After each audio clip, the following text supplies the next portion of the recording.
First, ilagay natin yung mga picture line. I-align natin para maganda. Wala ba nagadagan? Oh, gadagan din. Yan. Ayan na siya.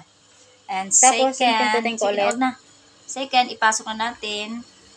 Ganito lang. Hayaan na natin siyang kusang Diretso na lang. diretso.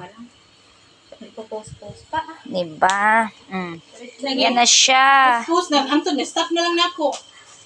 Tapos, aabangan natin yan siya doon. Ayan o, lumalabas na siya. Oh, Ano, ayan. lalabanan. Ito na ko, gamay kayo po. Akong buntingon ha. Ayan. O, diba? Yan na yung result niya. Pasok mo lang dito sa machine, tapos lalabas na siya dito ang laminator. So, kung sinong gusto magpabili nito,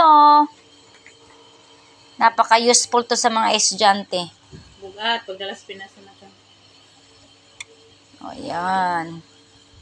Diba? Tara!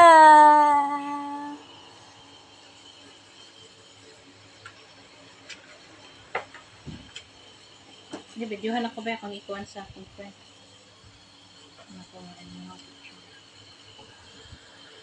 So, tapos na. Ayan o. Nakalaminate na siya. So, thank you for watching, guys.